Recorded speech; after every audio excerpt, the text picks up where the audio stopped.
welcome back to Devils United. We're doing a preview, but it's going to be a different preview today. Champions League final preview. Going to be a good one. I've got Chloe. How are you, Chloe?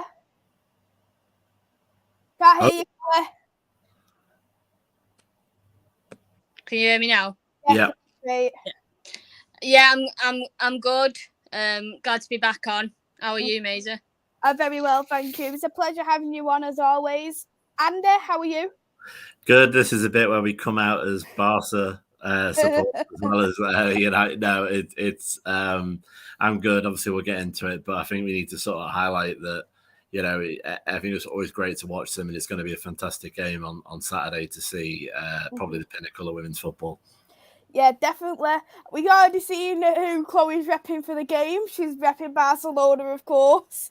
There's a few people already here in the chat. Hello there to Red Devil Studio. Hey there to Vincent. Hi, Dad.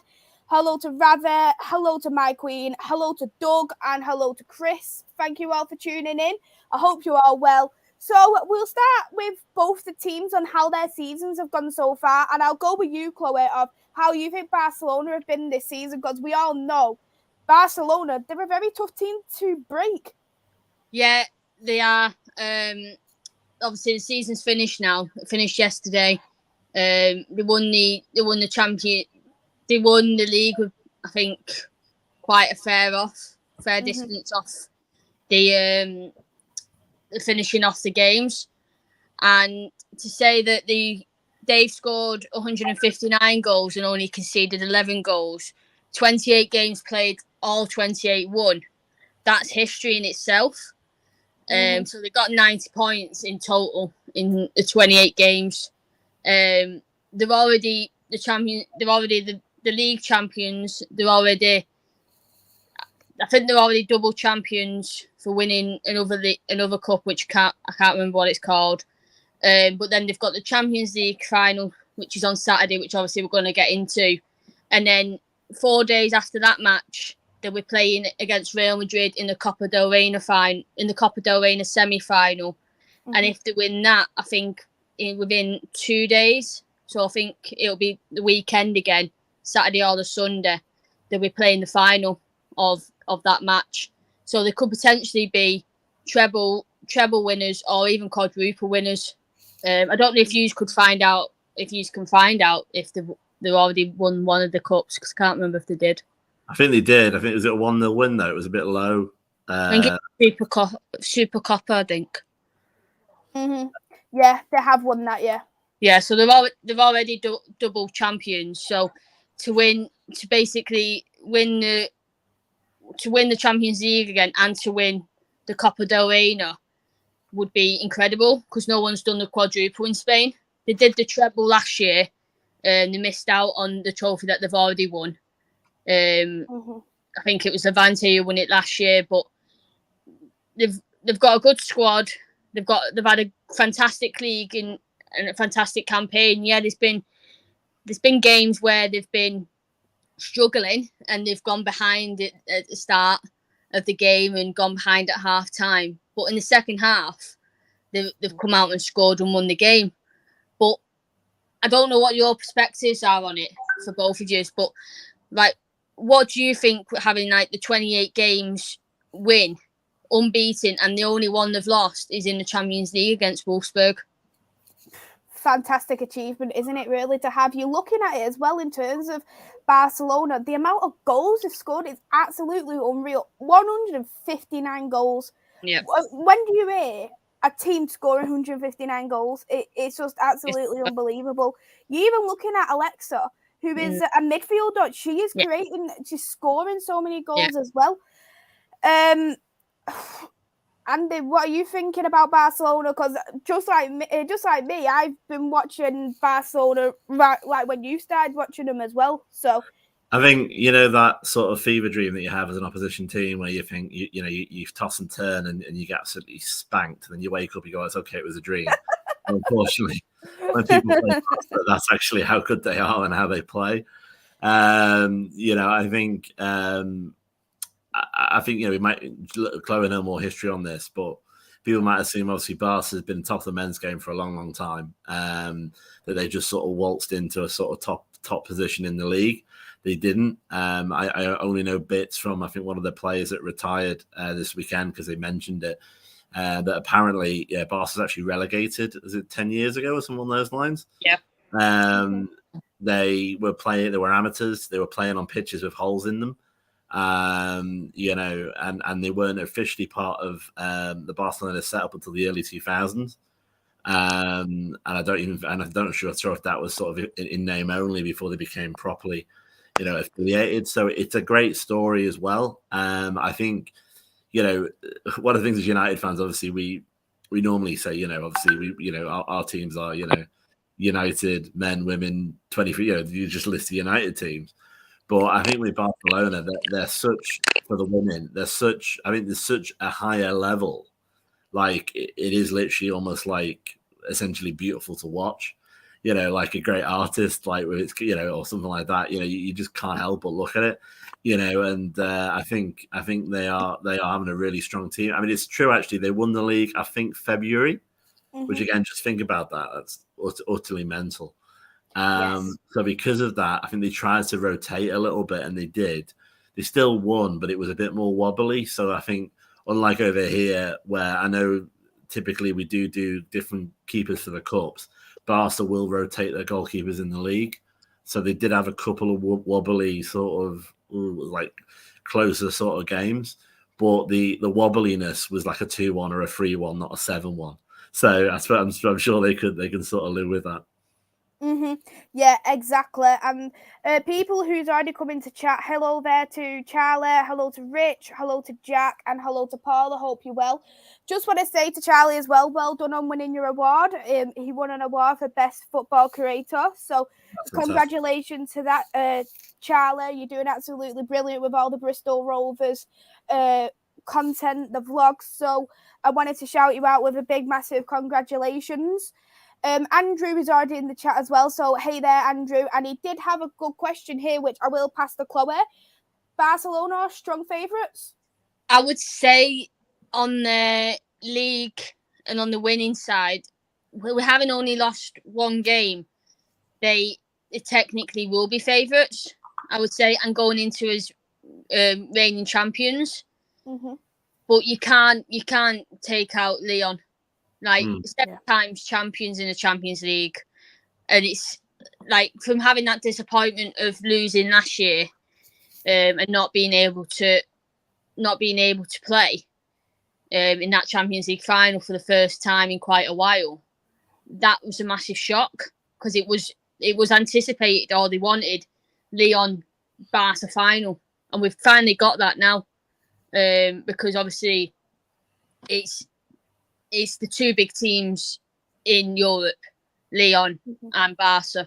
And I think they are favourites, but it's gonna be close. It's a close, strong favourite. But yeah, I would say Barca's favourite for me. Would you agree with that, Andy? Yeah, I think so. The only thing is that I've noticed with Barca, and I've noticed it a few times, and I'm a Barca, as I say, if anything, I'm a Barca fan, but they do rely on people to be psychologically intimidated against them. I've noticed in the league, most teams get at least one shot, one clear chance to score, but they suddenly go, "Oh my god, I'm 1-on-1 with Sandra Panos," or and they suddenly fluff it. I mean, I noticed obviously that they won the game against Atletico Madrid this weekend, but they actually dropped that goal in when they were one player up. So and then all right, the other person got a red as well, so it gave itself down. It sort of evens itself out. The only way I would say that it could go the other way with Lyon is that it's hard to tell because Lyon's league's different. There's only 12 teams in the league, but looking at this, Lyon haven't lost in the league either. But they have drawn one, so I suppose it is slightly different. But I would say if you look at the best clues you're going to have is the games against Madrid, obviously at Camp Nou, for the quarters, and a game against Wolfsburg. Yeah, in the first game they against Madrid, first leg, they were all over Madrid, but they sort of wobbled a little bit. but then, they wobbled in the first game. So I think it was the first game they wobbled against Madrid, and then they sort of brought it back in the second game when they were at Camp Nou. With Wolfsburg, they absolutely blew them away in the first game, and possibly because they knew they would still win overall. They were a totally different team in the second leg, which, as I said, is the only one they've technically lost because they lost the second leg, but overall they won the match because it was on aggregate. I mean, I think the main way that the main thing about Lyon that people might not realize is Ada Hedenberg, the unfortunately famous for the wrong reasons because she was the first female Ballon d'Or winner and was asked to twerk by the presenter who gave her the award. So that's some people that might not be aware of until one might know the story from that. But also you've got Ellie Carpenter, who's a top Australian defender. Wendy Renard as well. French captain, is that right, Chloe? Yep. Yeah. But obviously on the Spanish side, you've got, on Barcelona side, you've got Hermoso, Jenny Hermoso, Pina, Alexia Putellas, Lika Martins, Caroline Graham-Hansen. On paper, the stronger names are on the Barca side, but it just depends on what happens sort of initially. I think that Lyon were Barca before Barca were Barca, if that makes sense. Everyone psychologically was worried against going against them. And then suddenly when they started getting beaten, people had the confidence. It's possible that what's what eventually might happen to Barcelona, but obviously from Barca's and Chloe's and my perspective, hopefully not on Saturday. Yeah. And Jack had a good question here, which I'm actually going to bring up in terms of who we think the difference makers are. I'm actually going to bring up the stats for both the strikers for Lyon and for Barcelona, which is, of course, Jenna and Hegerberg. So we'll get this up because this is actually published on YouTube here. So here it is. Both of them have got fairly good stats here. So if you look at them closely, Jenny's had 2 assists, 8 appearances, 5 goals, 622 minutes played, 20 shots, 8 chances created. Hegerberg has had 1 assist, 9 appearances, 5 goals, 535 minutes played, 18 shots, and 3 chances created. Looking at them for you, Ander, do you think there's not much between these players? There isn't. I mean, Hermoso is a very much a leader. I don't know enough about Lyon in the sense of who they sort of come around, because obviously they have Wendy Renard, as sort of their sort of talent person. I think if you look at there is a slight minutes difference there. I don't know when because she's come back from injury. I think she had a big injury in a Hedenberg previously.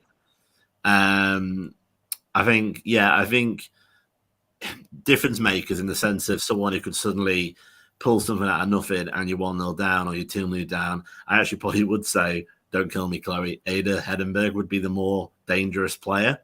But in relation to sort of maybe rallying the team and getting everybody firing on all cylinders, maybe Jenny Hermoso would be the one there. So this is why we're doing this, is not natural, obviously being a United channel, because this is like the sort of clash of the sort of titans on the Saturday that anyone, I guess they would enjoy it. I go as far to say if you actually have got someone who is like, I haven't really seen much women's football or whatever, let them watch this, because this is kind of the pinnacle of it. And I think, it may get the bug for the Euros and for next season. Mm-hmm. And what about you, Chloe, in terms of these two stats? Do you think like it's going to be one of these two players who could be the difference between winning that Champions League and potentially losing it? In terms of that question, I think it's the whole team. I think it's not just going to depend on Jenny and Hegenberg. Like, you don't know if they're going to start. More than likely, they're both going to start. But you don't, like Pina, for example. She's a fantastic up and coming player, and for me, she's played extremely season, and I think having the subs on the bench, whether it's Jenny on the bench, whether it's Oswala on the bench, whether it's Pina on the bench, having them strikers on the bench, you're able to rotate. So you have the likes of Jenny maybe starting, maybe with Oswala, or maybe with Lika Martins and Hansen, and then you'll have Pina come on and Oswala come on, and one of them could probably come on for Jenny, depending on what it like the games wise and how it's panning out, because obviously it's extra time and penalties depending if it goes to a draw. And are you going to take off a penalty taker in Jenny? I don't think so. Yeah, her age is 32, but for me, she's still at her prime. At the start of the season, she didn't play because she took tendons in her ankle, and I think that is where she's coming back from. She's like, if you look at last season, where the top goal scorer was Jenny, she scored 3 goals on the final game to take her to being the top goal scorer, and it was first 31 goals in the league last season. The top goal scorers is Oswala and Jasa, who plays for Real Madrid, who's actually been linked to leaving Real Madrid. But them two are both tied as top goal scorers with only 20 goals. So if you think of, if Jenny didn't have that injury at the start of the season, would she be above them? Would she have scored more goals? Potentially. But you've got that depth within the squad that, for me, Jenny's now playing more of a midfielder role. She's dropping back a lot more. She's helping out. She's letting Alexa go forward. She's letting Petrie go forward. She's crossing in more, so Hansen can get in the box, so Lika can get in box, or Rovo, depending on who plays. So I think for me, I think you can say Jenny is one of the best strikers in the world, but is she going to be the one that takes them over the road? Potentially. And yeah, she is a penalty taker. She's a scorer. She's all of it. But Andy Hegenberg is also that. But you rarely see her go off. You rarely see her being substituted. And for me, Jenny being substituted at the end in the last game of the season, and then seeing her have ice on her knee, that was a bit of a worrying sight. But she then didn't have ice on the knee in the celebrations. So wasn't it, she just maybe pulled it, maybe strained it. So that's also got to be a factor of injuries into account. Andy Hegenberg's coming back from an ACL injury. And like Andy said, their minutes, they don't matter in terms of how long they've both played. They've both played. Andy Hegenberg's played one more game than Jenny, but has played less minutes than Jenny. So it's like, is that, are them minutes counting as in the Champions League, or are they counting in the fact that it's the league and the Champions League added together? You don't know, because obviously if you think 90 minutes to times 8, for me, that it's one of them. If you're playing all 8 games it's 720 minutes in total. So both players aren't playing the whole of every single match 90 minutes. So it's one of them. It's, are you going to play the best players for 90 minutes, but then also think they're going to have to play 120 minutes potentially? So what would you do then? Would you bench the best players and then have them as super subs, as you'd like to call them? No, not. I don't think I would. I think having that experience on the pitch with Jenny, with Andy Hegenberg, they're the two that you'd want for the experience. And then bring on Pina, bring on Oswala. Or even for me, I would start Oswala alongside Jenny. Yeah. With Hansen. Obviously we'll get to like doing the teams later on. But I think having a good starting lineup for me is probably one of the best tactics because Jonathan, the manager of Barca, will know what Lyon's like. They've had a rest day today at Barca, so he's probably gone thinking, right, I'll watch some of the Lyon games. I'll watch how they're lining up, their formation, their tactics, how they're playing. And I think with that, he's going to go into the training sessions tomorrow, Wednesday, thinking, right, we need to tighten up on this. We need to tighten up on that. We need this player defending this player defending that player. We need you running down the wings. We need you passing the balls forward, not back. We need you and doing all that kind of stuff. And then they're going to be flying out Thursday, I would say. They won't fly out Friday because they won't have enough preparation time. But I'd reckon they'd fly out Thursday morning or early Friday morning to give them that chance of getting into the Turin heat and looking at the pitch, having a press conference there, having the pictures taken, like the captains want side by side, Wendy Renard and Alexa Putellas. Like, you've got to do all them pictures yet. And I think for me, you're not just going to be focusing on the strikers, because the strikers aren't the main part. The main body for me is the whole team and how it connects. And like we say in Barca, the more goals are coming in the midfield with Alexa, who scored a lot more goals than people would think, because she's top goal scorer in the Champions League. Like, as a midfielder, top goal scorer. Or is she tied with the Wolfsburg player? I think she might be tied. Yeah. But thinking that you've got a Wolfsburg player who's forward, and then you've got Alexa Putellas, who is a midfielder. And like, how can you say like a striker is the one that's going to score the goals when you've got the players? Because Alexa has taken over that role in penalties. Yes, she missed a penalty in the league on yesterday, but she's the penalty taker, where Jenny was the penalty taker last year, but gave that privilege to Alexa for her to score in the final. In which, if Jenny had scored in that final, she would have been overall champion, top goal scorer last year. But she shared it with Frank Kirby. So there's that decision where you've got to go, yeah, Barca can say, or you can think Barca needs that Jenny Hermoso playing, and Lyon needs that Anna Hegenberg playing. Yeah, play them, start them, and then bring on your other players, or keep them on for the 90. Hopefully, Barca will win, and you don't need to go to that extra time.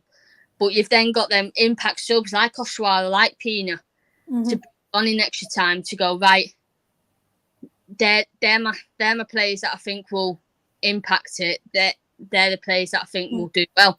But for me, I'd keep Jenny on for the 90, and I'd keep Anna Hegenberg on for the 90, and go from there, in my opinion. Okay. Yeah, I would probably do the same. You've got to start your best players. You've got to have your best starting 11. What about you? Would you do the same there, Andy? Yeah, I mean, I'm just looking at, thinking a few things through. I mean, my gut feeling is that I don't think it'll go to penalties or even extra time. I think it'll be sorted out in the 90. Yeah, I think it'll be a high-scoring game. Possibly, yeah. If it did go to penalties, I'd be worried if I was a Barcelona. Well, I am a Barcelona fan, but using the terminology, I'd be worried about Alexa, because she's Ballon d'Or winner, but she recently missed a penalty. And if you put the ball down and you're looking at that goalkeeper in the Champions League final, I don't care how good you are, that's going to be in the back of your mind. So it could be a factor. If she could miss this again, obviously, especially going into Euros as well, where obviously again we could be finishing on penalties. I think with Barcelona is an interesting one, and I think it's a very difficult. And it's probably a very difficult team to manage, because there's only a certain number of games each season where they're actually going to be any close to losing it. There's certain parts of the Spanish league where they can just sort of weigh the result, really. And really, if they have too much of a run of those easy games, essentially like playing FIFA on amateur, then suddenly they play a Champions League game against Wolfsburg, or they play a Champions League game against PSG. There's a big difference, because my opposition is a lot better. I think that Barcelona if Barcelona wins a game, and I think we've brought some stats. I was having a look before that it's quite surprising especially if you're new like we are to sort of looking at women's football that isn't United. They played themselves 14. Barcelona and Lyon have played each other 14 times, but Barcelona's won 4. Lyon has won 10 times. Yep, we'll get that up for everyone here. So that's and that's possibly people would expect it to be the other way around. And I think if you look at if you scroll down and look at the bottom, the interesting bit is that the biggest aggregate win for Barcelona was 3-2. The biggest Lyon win was 4-1. So there's sort of two stories that could happen there. You could get this is why I'm sort of billing it as a fantastic game. You could get this punch and counter punch, fantastic high scoring game, that might finish 3-2, 4-3, something on those lines, which would be brilliant. Or you could get one team or another, going ahead and maybe, getting some clear water against them. I think that if I was going to say who's the most likely to sort of go, and if it was a big win, I would probably say it would be Barca, because if they score early and quick enough, the tails would go up and Lyon would be asked questions. If Ada Hedenberg scores early and they're 1-0 down, I'm not sure. But this is why, obviously, it's such a great opportunity. It literally is probably, well, definitely the best team in women's football, in club women's football, in Barcelona, against arguably the second best team in women's football, which is obviously in Lyon, which is obviously exactly what you want, in a Champions League final. Yeah. I want to say hello in the chat as well to Ravi, I Like Coffee, and Matata and Ali there. Thank you for tuning in. Sue, to you too. Yeah, so looking at these stats, so you see complete competitive matches between the two teams. They played 4 games up to now. Barcelona's won none at home, but none away. But Lyon has won 3-1 at their ground and drew at their ground as well. So when you do look at it, Lyon does actually have better stats than what Barcelona have against each other, don't they, Ander? Yeah, and if you look at the Champions League there, so I've just noticed this as well. They've only played each other 3 times in the Champions League, and Barcelona's never beaten them. Yeah, exactly.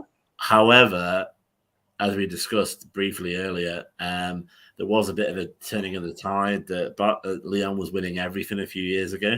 So it depends on the timings. So essentially, this is what's going to be interesting about the game on Saturday.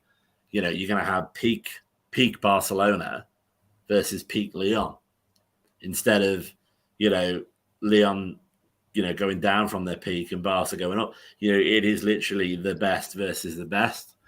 I'd be interested to see, as I say, what it is the biggest stage in football, in women's football, and in football generally, the Champions League, isn't it? And I'd be interested to see, especially with the Euros as well, or just around the corner.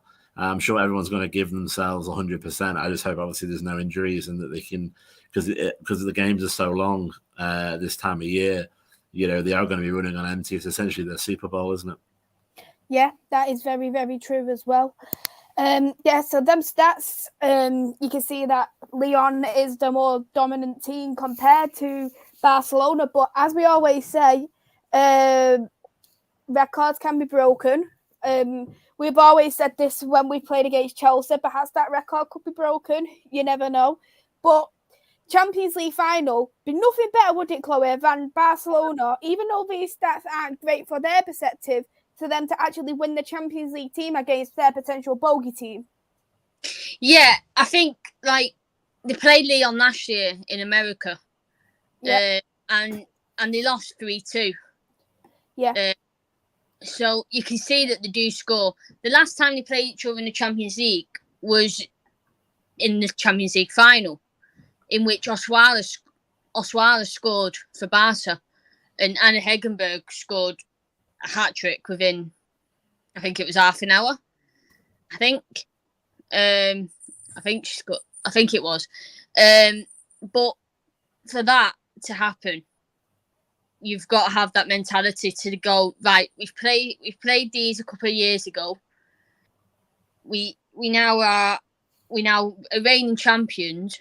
We've come to nearly beating them, and now it's you can go ahead and they can go ahead and win it. But they've got to have that mindset. They've got to have that. They've just got to switch off from thinking about the previous game against them in the Champions League final. And I think that's where the fans come into it. If they can show up into ring and show how much they're behind them, then that's going to be massive. I read today they've sold 4,000 tickets for Barca. 4,000. And that's just for the season. That's season tickets. 4,000 season tickets for their Johan Cruyff Stadium.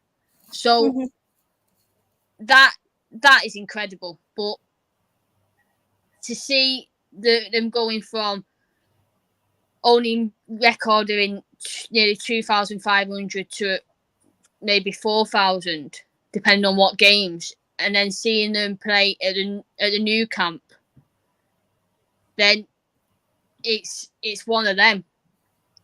You're going from 91,000 to then going back to 2,500, 4,000 fans in a 12,500 stadium. And for me, I know they can only sell so many for the league, because of the directors and family and stuff. But that is incredible. So if them fans can go over, support the team in Turin, the team are going to see that they've got that backing and they can beat the top teams. And like we always say, beating the top teams is one of them. Beating your bogey team, as Lyon, because they've never beaten them, that's even better.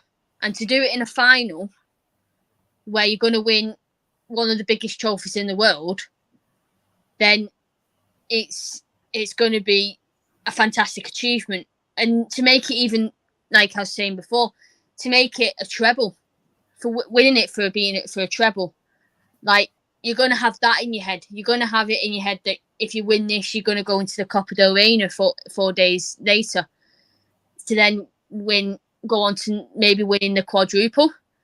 That's going to be in the back of the head, but they can't think of that until they've played Lyon. So for me, I think, they can beat Lyon. It's going to be a high-scoring match. They're both defensive-minded. They've both got very good keepers, but they're both very tactical in different ways. And I think with having the two best teams in the world playing against each other, that's the best thing about it. And for me, being able to watch it and being able to see the players, we don't want them to get injured. We don't want that.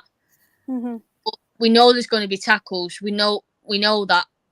But unfortunately, it's going to be challenging. It's going to be tough. It's going to be mentally tough, and it's going to be one of them that if Barca have got that mindset that they've won the league, they know they can do it, and they know how to play Lyon, they're going to go on and win the game.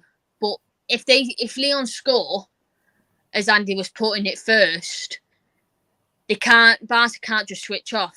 They've got to get that ball straight away up. And that's where the difficulty is, because I know I've watched Lyon games and I've seen where they've gone behind in the first half. They've come out in the second half and have done what Barca have done after going in half time when they've gone behind. They both are second half mindsets. If they go behind, they come out fighting. And that's where it's going to be very good. The second half is going to be probably one of the best halves. But I think in the first half you're going to have maybe a few goals, and then in the second half you're going to have the right. We're winning. Keep on top of it, and they're not going to want to go to extra time, but they're going to know if they do go to extra time, like them players have got to go right. Can I stay on the pitch? Can I do this? Can I do that? But they've got to obviously think of the Euros as well, because a lot of them players, especially in Lyon, are French and the top. Barca, Spain, and they're in the top. Spain are favourites for the Euros. So are them players wanting to risk getting injured? And it's the Champions League. The Champions League is the top of the tree. I don't know. It's like asking if you want to shoot your left leg or your right leg, but I think most players would say win the Champions League over the Euros, I reckon. What about you, Maisy? What do you think about that? 'Cause that's kind of a universal question, isn't it?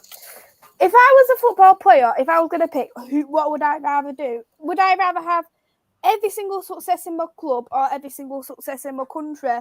I'd always pick club any day of the week, because your club, it's your childhood. I know it's your country and stuff, but you want to win your titles. You want to win your European trophies. You want to get into Euro. You want to play as you would say, the big boys in football. Do you get what I mean? That's what you want to do in terms of football. And when you know you have done that, you know it is achievable. In terms of, how could I say, international football, it's always dependent on the management, who they pick. Because I know the lads are touching in the chat about Hart and Bronze Mead coming into the squad. And if you don't have an unbalanced squad coming into the internationals, you're not going to have a good success, even if you are one of the best players in there. So say, for example, Tuna, who's developing, if she's around the like Jill Scott and she's around Steph Orton, what's she going to do? Let's just be real. Yeah. Poor Steph Orton. Poor Steph Orton. Sorry, Steph. Sorry, Jill. Never mind. But I'm going to go to Andy, because I really like him to touch on some managers and referee talks. Is this going to be positive, or is it going to be negative about them both? I'm still down on this. This isn't United, so it's fine. Interesting, because obviously, like in the women, the most friendly thing I can say about referees in the women's game is that they're developing. The problem for I suppose the organisers of the Champions League is that the obvious one that you would have given the final to is Stephanie Rapport. The issue with her is she's French, so you can't. Yeah. So the person who's actually got the final, and I thought I'd look it up while we were all discussing this, and I'm going to completely butcher this pronunciation, but there you go, is Finnish, Lena Lentovara. Mm-hmm. She's a 40-year-old Finnish referee who has been on the international list of 2019. But the interesting thing from our perspective, she was a referee for England, Canada in the Arnold Clark Cup, and England, Germany. And I just can't remember anything about those particular games being that controversial. So that's probably a good thing in that respect. But I don't remember it being brilliant either. Thinking that referee was brilliant either. So that's always an interesting thing. I did notice that when Barca played Real Madrid in the first of the quarterfinals, they got the world's softest penalty given to them. So obviously they are very good at using VAR, shall we say. So again, that might be an interesting one that'll happen, because again, it's a VAR game as well. But yeah, touch on the managers, and Chloe probably to know more about details on this in relation to the Barca manager. But the Barca manager is I think it's Jonathan, but it's spelled differently, Geraldez. He was just basically the assistant to Luis Cortez for 2.5 highly successful seasons. And before that, he joined. He was a sports scientist, and he apparently lectured at university. So it's not exactly the sort of. I mean, obviously he's done the perfect season, so he knows what he's doing. I'm sure he's a top-class manager. But if you sort of imagine you're going to look at the history of, maybe take the men's game as a more relatable thing, Carlo Ancelotti's got a long list of, Pep Guardiola, Mourinho. They've all got Pep Guardiola not in the Champions League. I just thought I'd stay that one. In their careers, they've got a long list of they've done this, and this. But this guy's done brilliantly, but obviously hasn't actually got that much experience. So again, is that when it happens? Is that going to be interesting in the final? Now, okay, well, what's his opposite number? Well, his opposite number, I'm sure the surname makes me laugh. I've just looked at it. Sonia Bompastador, who is a former player as well, 41, played for a lot of different games and played 156 times for France over 13 years. But again, she's only been managing Lyon Women since last year, 2021. Previous to that, she was the academy coach for Lyon, Man United. Charlotte Healy, Skinner's up next year. I'll let you mix those two together. So it's going to be a fascinating idea, because essentially, you've got both managers, going to make their name. You would say obviously that Geraldez has got less to prove because he's done a perfect season in the league, but certainly he's going to cement his position, as one of the best managers in Europe. Because you can have top class players, but if you don't manage them properly, you won't get everything out of them. Or is it going to be actually another test in his managerial career if he loses a Champions League final? Can you imagine losing the Champions League final? I don't care if it's a Copa del Rey, which I think is the equivalent of the FA Cup. If you lose a Champions League final, you're going to be emotionally gutted, and they're going to struggle against Real Madrid psychologically a week later. It can do that. It definitely. I think it affects people mentally coming into a new season, because if you look at the men's game, I know Jack will probably love this, but Liverpool played Tottenham in the Champions League final, and Tottenham, their mentality, poor, absolutely poor. They lost the Champions League final to Liverpool. Crappiest Champions League final I've ever witnessed. I'll just state that one out there. But their mentality in itself, it seemed like they just didn't care. They didn't want to play, and then that caused the manager to be sacked. I'm not saying, of course, Barcelona is that type of team where them, because I think their mentality is brilliant, but it can physically affect people, like you're saying. But I think, it's just interesting because if you think about it, I hadn't really looked at that until we were sort of researching it. But on paper, two quite inexperienced managers, are at the top of the tree already for women's football. And, I really wish that some people would get their heads out of their proverbial and start looking outside the WSL for certain ways to do things and certain ways to sort of develop, because, there are some great teams in Europe that are absolutely killing it. I am scared to death you're going to make me answer Ravi's question, so I'll throw it to Chloe, who I'm sure will be able to answer more detailed than me. I know they play a 4-3-3, which is my favourite formation, which is the most balanced formation. It is the winning mentality formation. I love that formation. This is what winning teams use. That is my answer. But Chloe, you can touch on that 4-3-3, what Barcelona use. Yeah, I would touch on the managers, but Andy's mostly said it all, really. I think Jonathan is probably one of the best with getting the 28 wins, because obviously when Luis Cortez played, managed the team, they lost against Atletico Madrid. That was the only team they lost against. So he's got that mentality, and I don't think the mentality, if you lose the final, your mentality is going to be down. But they've got to think, right, 4 days time we can go on and win another cup. So their mentality is not going to go down for me. I don't think it ever will. But you were a fan of Barca when he was appointed. I suppose the question I would say, because I've just looked at it quite shallow, was the discussion about who they were going to appoint? Did they say anything about appointing him? Was it about the fact he just plays the way they want to play, or what was the reasoning behind that?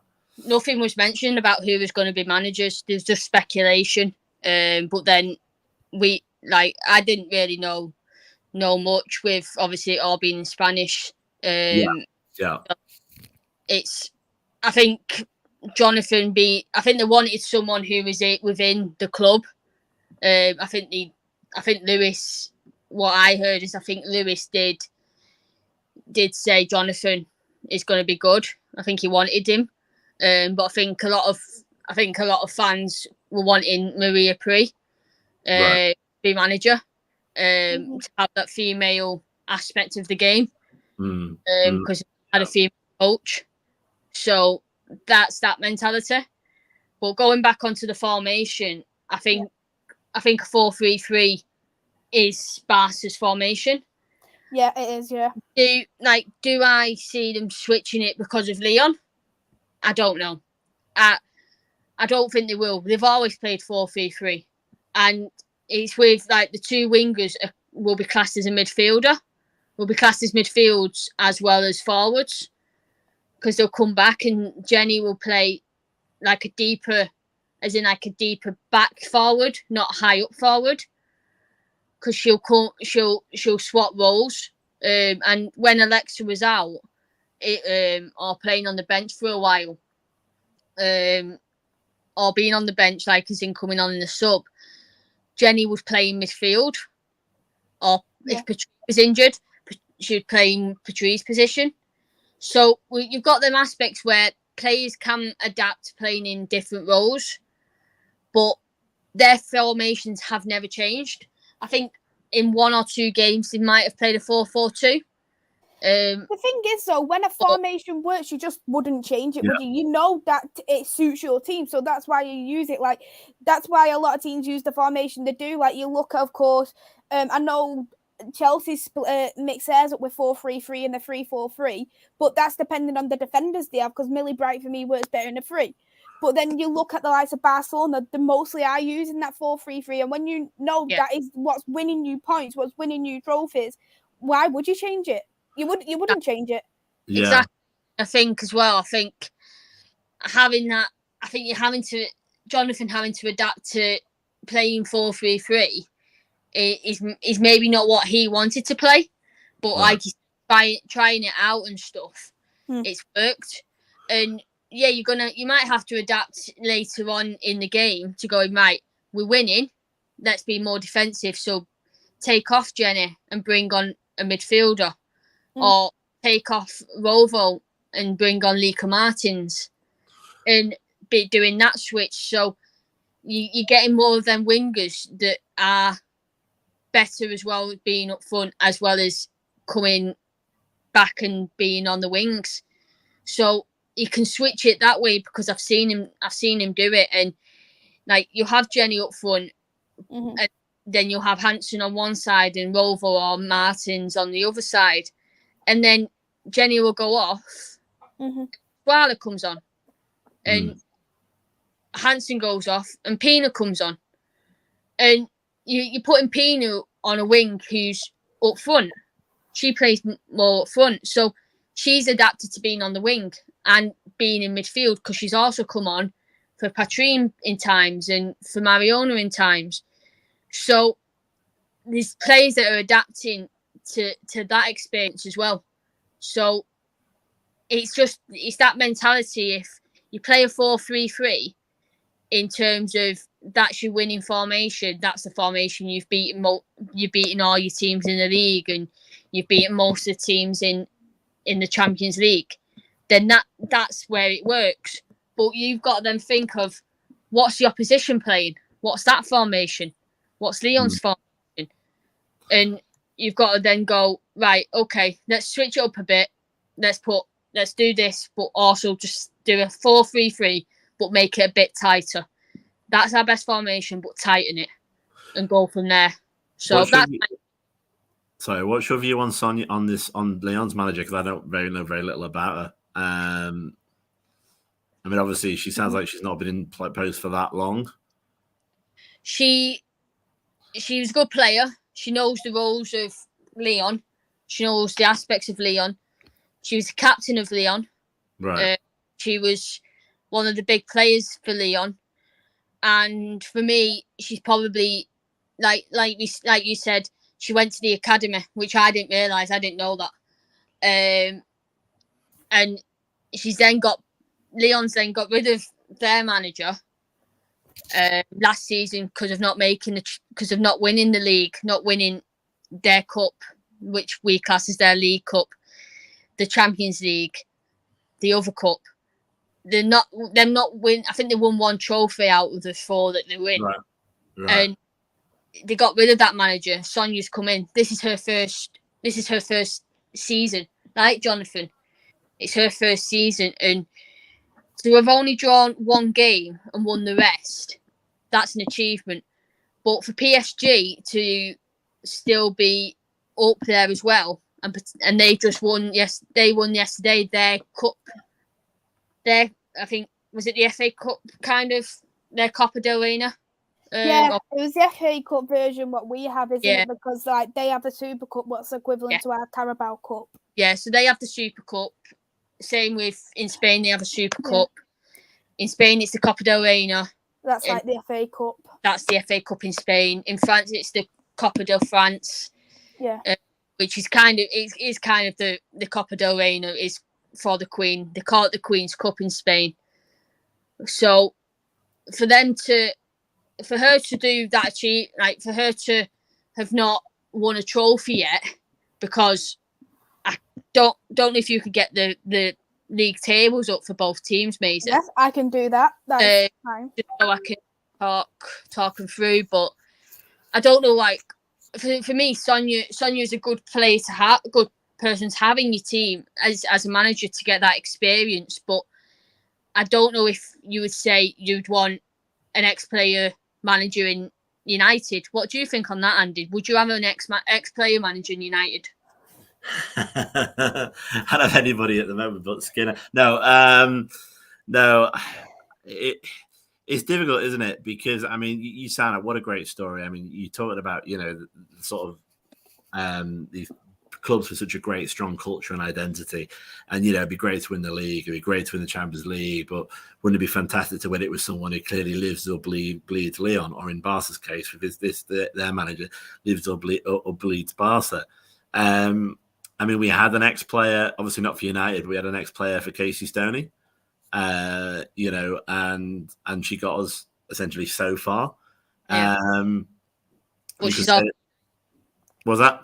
She's a United fan, so that kind of worked favor as well. Yeah, I mean, but it's hard to tell because he's not really got anyone who's about to hit their retirement who would sort of move into management from the sort of current squad. I'd worry though. I'd worry about having an ex-player who hasn't had no experience coming straight into managing the team. I mean, I know I was doing it slightly. I know I was doing it slightly tongue in cheek, but honestly, I think that the biggest asset that United have at the moment is Charlotte Healy, and I think very likely that she could be given the top job at some point. Obviously, United's going to move forward, so obviously, would it be, would you give the top job to a Champions League team or a title-winning team, which it might be when possibly Skinner's moved on? I don't know, but I think you just look at the blueprint that we've just discussed for Lyon and Barcelona. If they do it and they've got a lot more money than we have, there must be a reason, and hopefully we're going to have the same reason. Just to answer the question at the bottom, because I'd rather not think of City or Chelsea for much longer. You can go out, you can clear it. Then essentially, I didn't really watch the game yesterday because it was essentially. I was voice noting you. Well, it was essentially someone said to me, as much as I want to pretend I'm professional on here.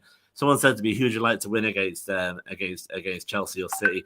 It's like asking would I like to projectile vomit or have diarrhea. I didn't really have a preference, one way or the other.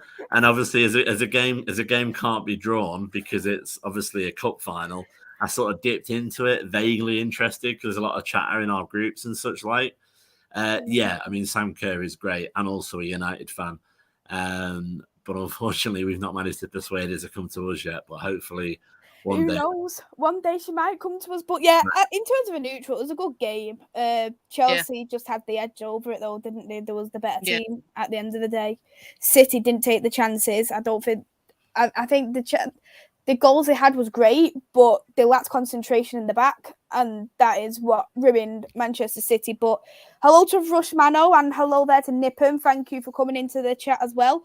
I know there's a few questions, so I'll answer them and we'll bring the tables up. Rush Mano, Russo's contract is up. She does have an option to extend one further year, but as it stands, she hasn't activated that. So as it stands, she's a free agent, which is awful. I don't want her to go whatsoever. She's been brilliant for Manchester United this season. Jack's got a question for you, Andy, about Everton Stadium, if you want to quickly touch on that. That's becoming a meme. I'm just going to... But I'll go back to the original question, the other one you had previous to that, because I think it was a fair question. Yeah. I had a little chat to I'll be honest, to what we call Fit Russo, which is his brother, and at Kingsmeadow, and I won't say much about what was said, but I don't get the impression that she's gonna go, because she also doubles as her agent. He also doubles as her agent. We didn't ask him directly, but we talked about next year, and there wasn't like a pause or a kind of where you can sort of, and I'm quite good at reading body language. If there was kind of like him giving like a stock answer or whatever, he discussed exactly what he would want, how he thinks United should kick forward next year. And if it was well, I might kick forward but my girl's going to Arsenal, going to whatever, I think I would have got a better thing. So I think it's possibly just a little bit of manoeuvring. I think United are terrible, utterly awful at locking down players, because they seem to think they're going to hang around forever in the women's game. I think the +1, from what someone's told me, normally these contracts, the way they're structured, is that +1 is big money. Well, it's not big money in the women's game, but in comparison. So if you had a two-year +1, you'd have sort of whatever the salary is 1 and 2. And if you activate the third, it'd be a little bit higher, because you're sort of like compensating the player a little bit for less security. Because if I'm activating your 1 year, you've only got 1 year. So I don't know, maybe Russo's going to take it. Maybe they're happy to Russo have a bit more money, especially because obviously it's what they deserve. And maybe they'll, 6 months into the 1 year option around Christmas, like they did with Tooney, they'll announce a bigger long-term deal. But I think you'd be absolutely certifiably insane not to build your team around Tooney, Russo, and to a lesser extent Leah, as well as a sort of backbone situation. Mm-hmm.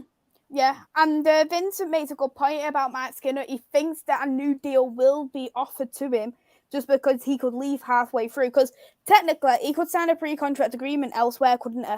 In terms of... You're assuming somebody would want him. Who knows? They might think Birmingham might want him back. Then he's on a 2-year +1 as well. Yeah. So again, you'll be clear for next year. So again, the interesting situation will be this time next year. I think if Skinner, the problem is Skinner, I think, was available rather than the desired manager. He's done well to an extent because he's kept us in fourth, considering the state we're in summer. Mm-hmm. But could we get somebody better? Yes, probably. But if we get rid of a manager after a year and a half, are we going to scare said people off, and then we suddenly can't get anybody better? Yes. So it's that horrible kind of thing where we've got to keep him long enough to show ourselves as a supportive club that doesn't just chew out and spit their managers out like you could argue the men's side have done recently. But also not be stuck with mediocrity for too long. Go on, give him some moment in the sun, Chloe. I was there thinking, what cat is Jack on about? And then it's your cat. This is Simba. Yeah. It's So. they're very professional. Got a nice little face going on there. Yep, yeah, we get it. I'm surprised Simba hasn't got a Barcelona top. Hey, if we go in November, you can get one of those like pet tops for the. He's wanting to get on the windowsill where I've got my phone at the minute, so I'm trying to not let him get on. We'll go on to, of course, now the tables. What table do you want to go through first, Chloe? Let's go for the French one, please. So we'll go through the French one here. So there you go. Lyon in first. They played 20 games, so their season technically isn't over yet. Yeah. 19 games, 1 draw. PSG isn't that far behind them either, to be fairly honest. Mathematically, I'm just thinking. No, mathematically, they can actually still win the league if Lyon loses the last 2. They've had 17 wins, 2 draws, 1 loss. But if you do look at that table in particular, compared to the Spanish league, this is actually a bit more competitive because last season it was actually PSG who won the league, not Lyon. Yeah, exactly. And I think if you scroll down to the bottom to see how many teams are in the actual league itself, you'll be like, how's Barca's ended when they kind of play roughly nearly the same time. Yeah, they've got 12 teams in the league, and you'd think they would have more, but question. But yeah, I think if with how Barca plays, there you go, it's coming back. So for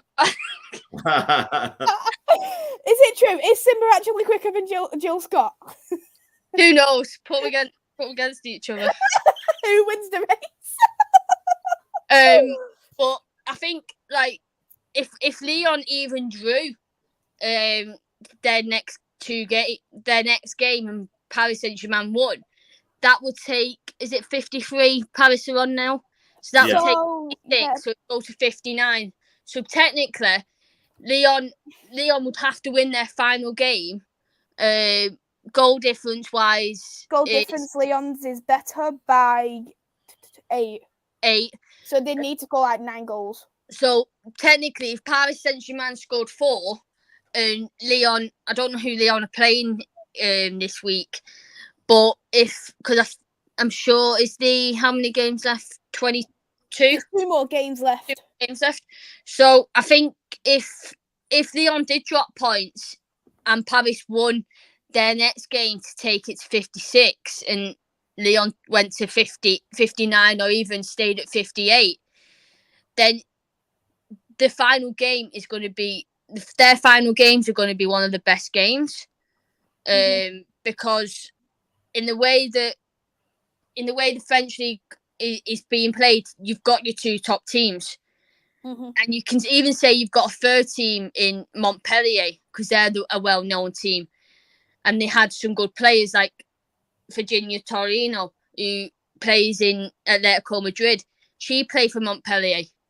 I've just found an answer for you. So the next game after the Champions League final for Lyon is actually away at PSG. Yep. So one of them's guaranteed to drop points. And then, I had a feeling they were playing PSG. I had a feeling it was against each other. And then the final game of the season. I've never heard of this club, so I assume that they probably don't have a male equivalent. You've still got the table up there, Maisy. You were saying. If you scroll down. Yeah. Issy, number 10. Yeah. They play them on the final day. So obviously it's going to be decided in the game away against PSG. Which, by the way, if anyone wonders what an away game with PSG looks like, they have proper ultras, and it's very, very bit scary, to be honest, isn't it? Yeah, by the looks of it, doesn't like it. It does have a male football club equivalent. So, yeah, that's an all-female team. And I think as well, like, if you look at the division, at the French table, you've got Saint-Etienne, who's got a team. You've got Bordeaux, who's got a male team. You've got Dijon, who's got a male team. Montpellier's got a male team. Paris Saint-Germain and Lyon, of course. Yeah. But to have, like, you want in them backings, but because you only see, like, the top tier of the men's team, you don't see below. So they might have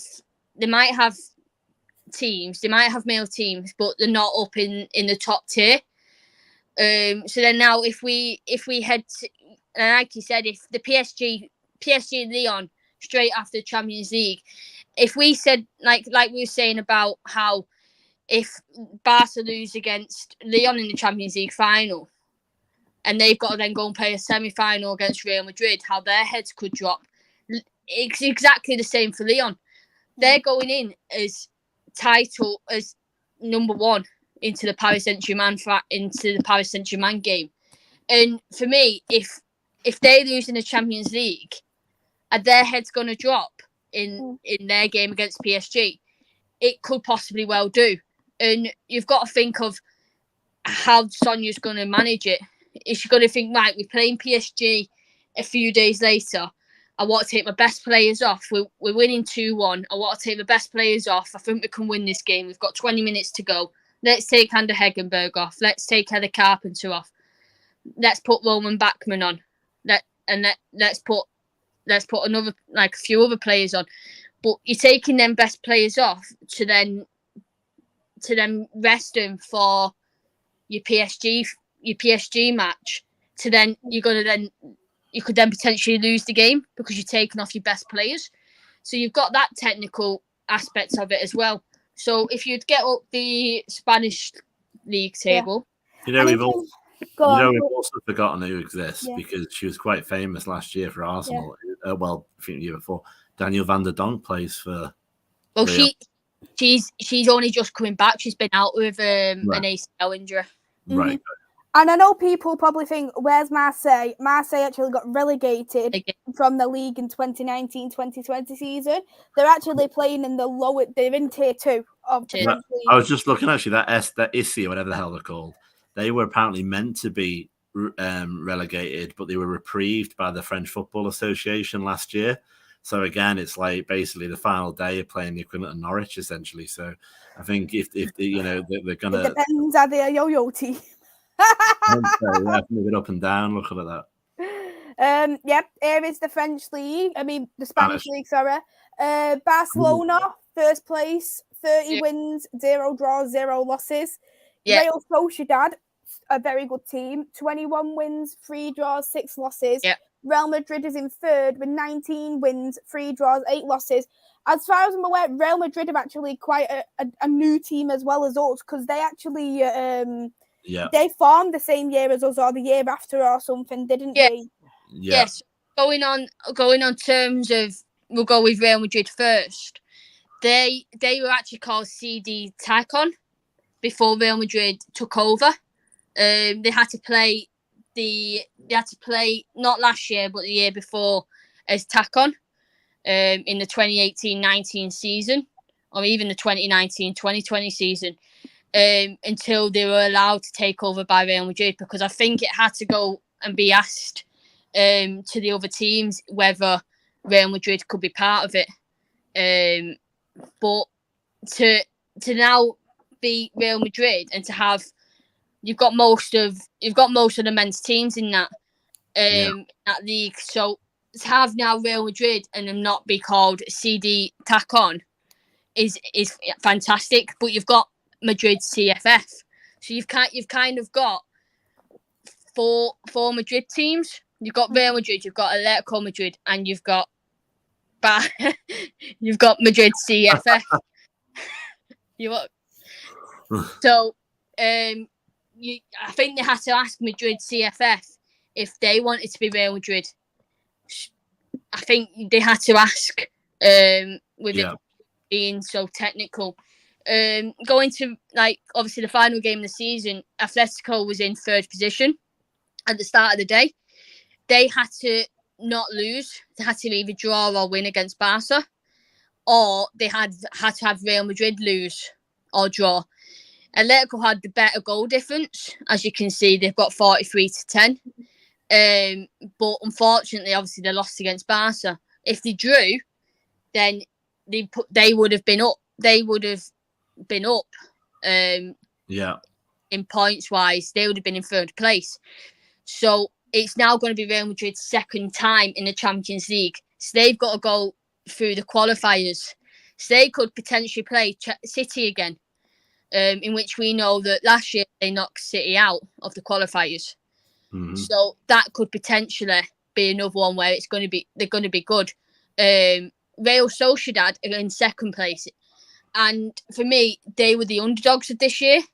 Mm-hmm. The way they played against Barca was very good, very tactical, and this is their first time in the Women's Champions League, and for that to happen is incredible. 21 wins, 3 draws, 6 losses, 67 goals for, and 38 goals against. That is incredible. And as you can see, like by looking at that table, Barca with 90 points, 159 goals, 11 against, their goal difference 148. I don't even think you ever see that in the men's table. No, you wouldn't. I don't even think you can do like that can even happen. And the way, like for me, I've said it to you, Maisy, and I've said it to you, Andy. There is no big rivalry there. Like, if you think when I first watched the Spanish league, in which you were able to watch it, you had Atletico Madrid, in which they were the pinnacle. They were the second best team behind Barca. Barca won, and then I can kind of like say Barca won. Jenny went to PSG. Barca won again. Jenny came back, played at Atletico Madrid, won the league at Atletico Madrid, left Atletico Madrid, went to Barca, signed for Barca, and has won the league ever since. So you can kind of like see, like, yeah, Barca are the best. They have had no teams play better than them, other than the Atletico Madrid was one of the best sides in the Spanish league, and they've changed their manager 2-3 times. I think they changed the manager twice this season, and the manager they've got now, I think, is one of their best managers, other than the manager that they played when Jenny was at Atletico. And I think having 16 teams in 16 teams. Isn't that one of the biggest leagues? One of the biggest leagues as well. It is. Spanish is one of the biggest leagues, and they have 2 teams going down, so 2 teams come back up. So I think it's Espanyol that are coming back up. I know that's one of the teams. I can't remember what the other team is that's coming up, but Espanyol coming back up, that was one of the shocks of last season, of them going down. So I think if you have, like, with their league now finishing, you can see, like, you've seen all with the league, the final game being played yesterday, and you would think people were saying, is it going to be farewells? And you've seen, like, Layla, that was potentially her last home game, because she's rumoured to not be renewing her contract at Barca and is rumoured to be going to play Manchester City. And you're then getting that speculation of Lika Martins hasn't renewed, Jenny Hermoso hasn't renewed, Anna Cignotic hasn't renewed. Sounds like us. Melanie Serrano is retired after 18 years at Barca. She's a one-club girl. She started for them when she was 14 years old. She's never left. And you've got others that need to be renewed for multiple reasons. But you've got fans, you've got that type where they're not going to tell you who's going until they've played the Champions League and until they've played the Copa del Reina. So I think once they played them, that is when you are going to find out who's leaving. And the amount of rumours that are going around on who's coming to Barca and who's leaving Barca, like, for me, I don't look at it. I don't look at that. I look at you've got to focus on the team you've got now. And I was reading just before we went live, they were saying Andre Lyon from West Ham is potentially going to Barca. But like, to see, like, you've got that name, but first you've got to think, everyone's like, people are going into, like, they're going, you need to sign Lika and Jenny first before you even think of signing these players. And also you had the Viv rumour in which Oswala's signed. Jenny hasn't yet, but she's in negotiations. And there was rumours that if Oswala or Jenny didn't sign, Viv was going to Barca. And like, we all know, like, we've seen the rumours that Viv's now not going to Barca because of, we don't know why. But them talks, like, you've got them rumours, but you've got to think of how them rumours play on the team's mind and how well they've got to manage that in, like, thinking, right, in Jenny's, like I was saying, Jenny's and Nika's case, because they're two that the fans love and adore. Like, the rumours, the rubbish rumours that came out that Nika has signed the PSG contracts, and it gets, like, they post it on Instagram and Caroline Graham Hansen comments fake news. Like, having a player, one of the Barca players, her own teammate, come out and go, it's fake news. Like, how much does that need to tell you that nothing's true? Don't read everything. Nothing's been confirmed. Just wait. Just let the season end, and then see who's staying and going. And I think with, like, the rumours that Jenny was in talks for Madrid and stuff, yeah, Madrid is her hometown. Mm-hmm. There was rumours that once Real Madrid was formed, Jenny was going to Real Madrid. And then rumours are still flying about just because she hasn't renewed a contract.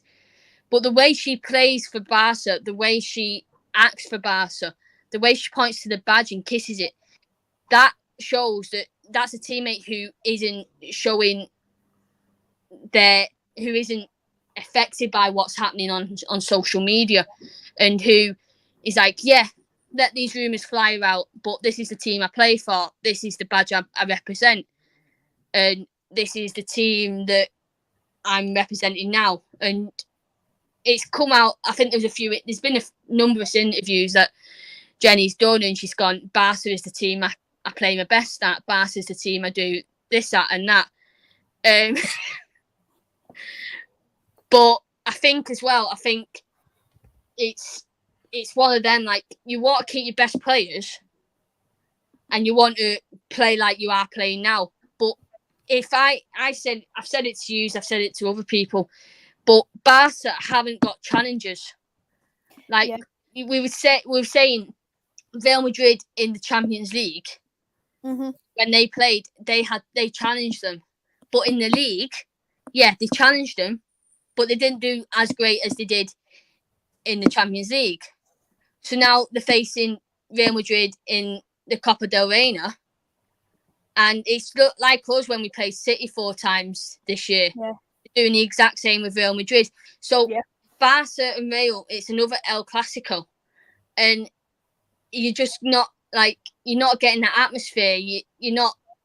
There's teams that don't have the money for, and I think Andy can touch on a subject with one of the teams where one of these teams don't even have a doctor.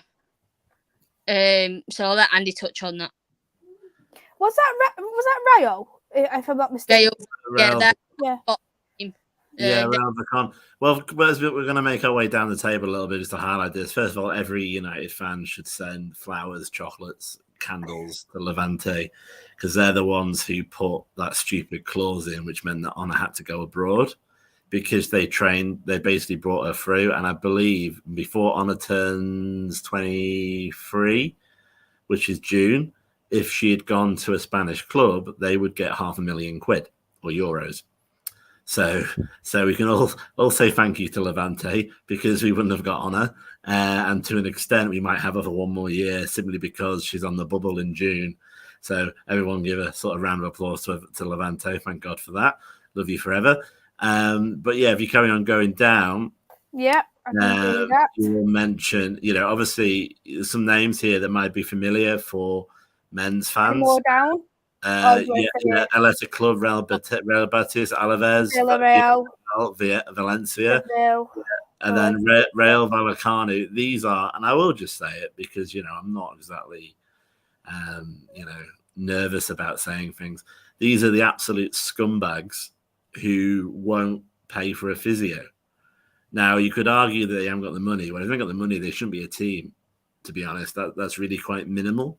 And one of the things that I saw, I think it is Real Vallecano. I think it is. I thought it was because did it happen in the Barcelona game? Where the Barca doctors had to use them. It's just ridiculous. And I think good riddance clearly because they're going down. If you look at the table, that this league's finished now. Remember, so good riddance to them. And I hope they don't come back until they have enough money for doctors. Or they just don't come back, to be honest. But as you say, Espanyol, are they their men's side as well, aren't they?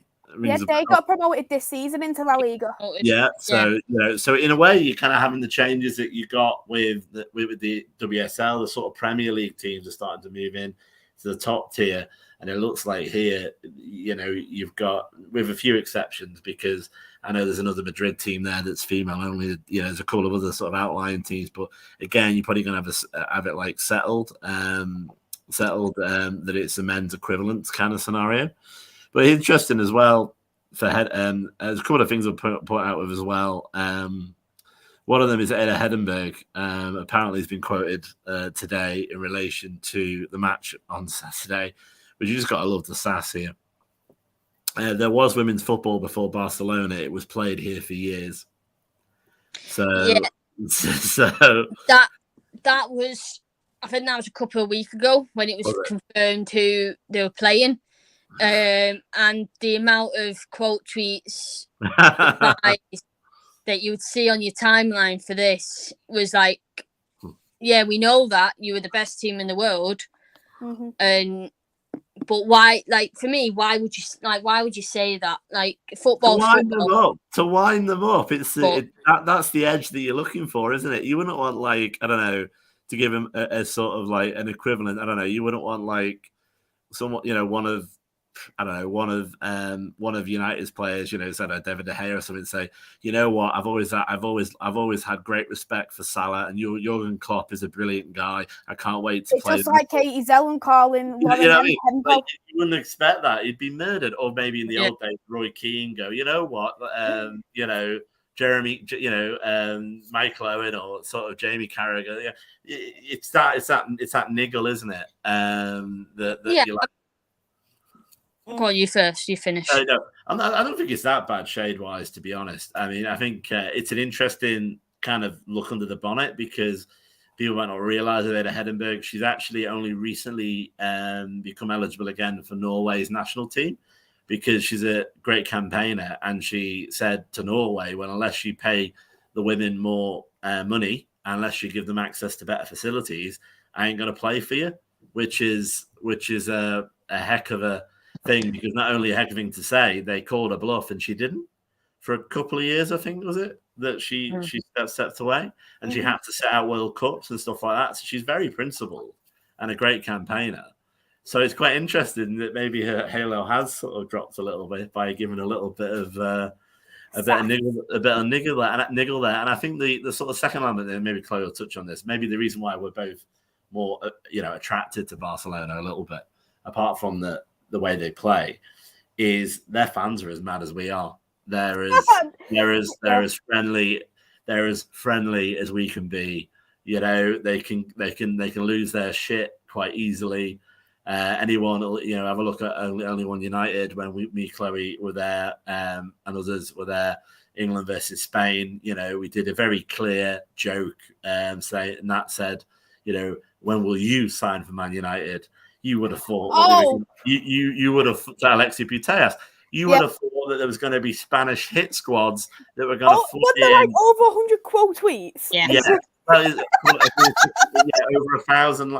Ridiculous. Like, we were a much smaller channel then as well. And honestly, you would have thought that, like Nat said, why don't we murder your firstborn child? Literally, it was like, you know, and it was a They massive. went mad. So maybe that's why it appeals to us. But no, God, I agree. But I don't. I honestly think that's maybe why she was saying it. I don't think she was saying it to sort of, you know, it was just like building rivalry. I think. I mean, but obviously, you maybe have a look at a different view on it. I think, like, in the way that she's quoted it, there was women's football before Barca, and it was played here for years. It's like going back to, it's like a saying, yeah, Barca wasn't number one. They weren't the best in the world for so many years, and Lyon was, and her saying that Lyon, it was played at Lyon. The best football was played at Lyon. So I think that is where a lot of the quote tweets came from. Like, yeah, Lyon is the best. Is one of the best teams in the world. They are the queens of the Women's Champions League, if you want to put it that way. In having 7 titles in, like, 7 Champions League titles, and I don't think any other team have come close to that. I think you've got your Frankfurt, your Bayern Munich, your PSGs, but you've never had a Spanish side win it, and that's what history was made of last year.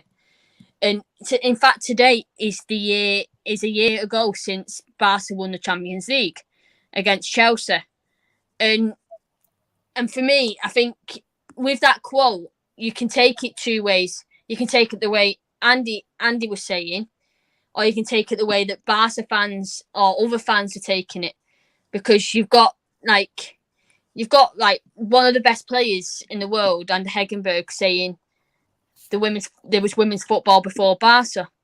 Barca was, I think, came at the same time as Lyon did.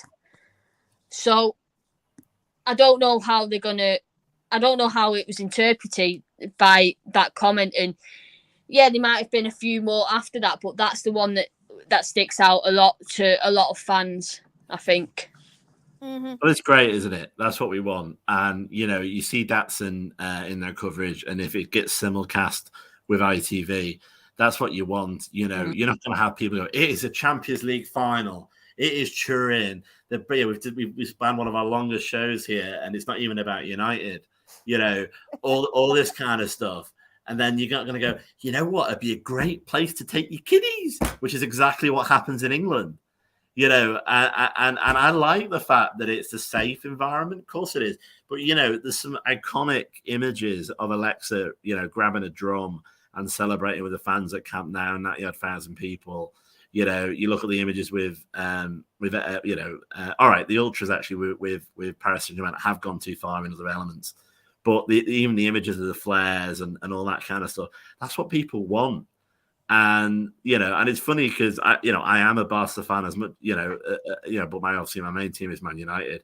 But it was just interesting to see, like, we were discussing about the nature of Barca fans, and I thought, like, you know, Chloe was going to sort of do the Incredible Hulk then and sort of go, and she said this, and it really annoyed me because I could see how it got underneath you.